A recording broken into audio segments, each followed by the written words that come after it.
All right, welcome to the Carl Jackson Show. This is your daily dose of objective truth in a world of confusion and lies. Got a lot of news that I want to get to. Obviously, this was a huge week. President Trump became the 47th president of the United States of America. And we've got a lot to talk about on that issue, as well as Biden's pardons, Trump's executive actions, all of that and more coming up. But the first thing I want to start with is this week we also celebrated the birthday of Martin Luther King Jr. And I want to talk about, many people will say, all right, Martin Luther King Jr. Jr. We're fighting for his vision. We're fighting for his dream, Martin Luther King's dream. And I'm here to tell you that dream has already been realized. God has already used Martin Luther King Jr. In marvelous ways inside of the United States. Now, guys, I already know there's some of you out there, and I get it, that will look at Martin Luther King Jr.'s past. He does have a sordid past, but I'm one that believes that God can use anyone. And Martin Luther King was a man that I believe was used by God. I recall one time driving in my vehicle, and I was praying to God, and I was thinking about the race hustlers, if you will. I was thinking about Jesse Jackson, although at that time I didn't necessarily consider him a race hustler, but I was a new Christian, if you will, and I was sitting there just asking God and tussling with him. God, I don't understand why it is that Martin Luther King Jr. had the impact that he had on civil rights, and also I mean I didn't know much about Martin Luther King Jr. besides that he was the leader of the civil rights movements and in the '60s, and so I didn't know much about him beyond that, frankly. All right. And so I can remember asking God, though, how come he had the impact that he did, but Jesse Jackson doesn't seem to have the same level of impact?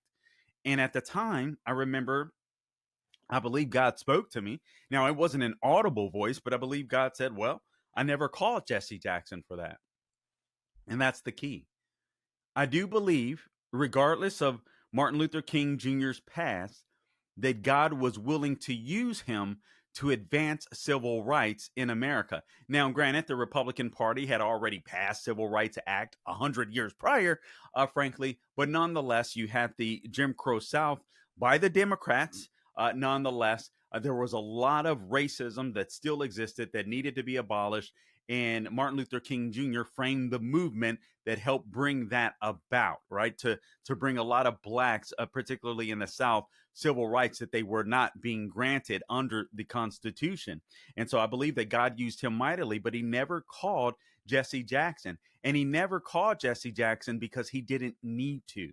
By the time Jesse Jackson, in my mind, really rose to prominence, the civil rights movement had basically run its course. That isn't to say that things didn't still have to change in some facets of society, but the laws were already in place so that they could begin to change.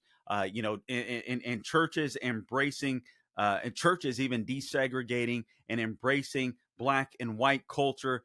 Sadly, many people voluntarily segregate today, but that is a topic for another day. But Martin Luther King Jr.'s dream had been realized, and I can give you 10 examples. I'll run through all 10 of them real quickly, and then I'll just talk about a few of them to prove it to you. But we're past the days of systemic racism, quote unquote, if you will, to steal a term from the left, in America.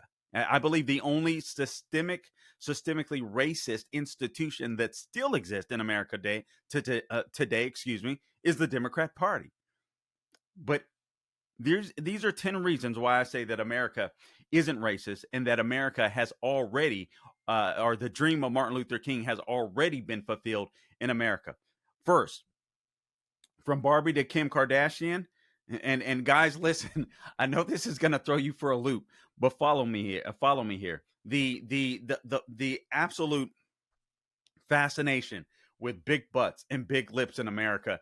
A lot of people may call that cultural appropriation when you have women of different races that are, filling out their bodies, filling out their lips. I want to bring that full circle. I want to talk to you about that in a different light. So we'll come back to that. What I'm calling democratic amnesia. The left conveniently forgets their racist history. There's a reason for that. All right. Elvis, when you think of the king, a lot of people today, a lot of people will think of Elvis, but you know who a lot of people will think of? Younger people might think of. They might think of LeBron James. I'm not a big fan of LeBron James, but a lot of people are, and so they might think of LeBron James. And so I want to talk about that, and I want to get to that. Um, and then also racism under a microscope. Terms like microaggression, white privilege, prove racism in America is a thing of the past. Interracial marriage is on the rise. We got stats for that. Black Lives Matter, where cops cops shoot white criminals more than blacks. You know, I mean, the tides have turned. The tables have switched. This idea of institutional racism is a complete myth. 95% of white Americans have no direct connection to slavery. So Martin Luther King's dream has come true. He wanted a day where little black boys and white girls and white boys and black girls could all play together. We have that. We have that. Well, what about in academia? We have that. We had affirmative action that allowed a lot of blacks, perhaps at a time when it was probably right. One could argue were accepted into colleges, and today it's just become now people are accepted into college not because of some college or because America is racist, and not because they deserve to be there, but it's strictly based upon skin color and what's between their legs, and that's completely wrong. You had to have good grades. You had to do well back in the day. Not in all cases, but generally speaking, you did. But that is no longer needed today. People don't care what color you are. They don't care about your background. They care about what you can do. So let's go back to the first point that I made. From Barbie to Kim Kardashian, big butts and lips are in. All right. So you guys remember Sir Mix-a-Lot's old song, "Baby Got Back." Now I know you guys think I'm just trying to be silly and funny, but I want you to think about this, because the left will call this cultural appreciation or cultural appropriation, but it's nothing of the sort. It's cultural appreciation. So back in the day, black women, for those of you that didn't grow up in black communities, a lot of black women were really sensitive to being, called out or talked badly about when it came to their physical features, particularly their lips, butts, and stuff like that. Obviously, black men didn't care, but he didn't mind that. But that was some of the things that, with this whole Barbie phenomenon, a lot of black women were insecure. But now you have white women, Latino women, women of all ethnicities that want to look more like black women as far as features are concerned. And a lot of people say that's cultural appropriate. No, that's not cultural appropriation. That is cultural appreciation. And that tells you that society has come so far that not only do we not necessarily care about this person, black or white, or that we want what other people have physically, black or whatever it may be. We went from Barbie to Kim Kardashian. I mean, think about that. Think about that. I talked about Elvis is no longer the king. White kids love black athletes and black rappers. I remember back in the day stopping at a corner, and one thing that stood out to me when I was like, man, racism is dead. I pulled up to this car with this preppy looking white kid, and they just blasting rap music. And I see that over and over and over and over again. People just don't care about skin color like the Democrats would have you believe. All right. Another example that Martin Luther King dream is true. Interracial marriage.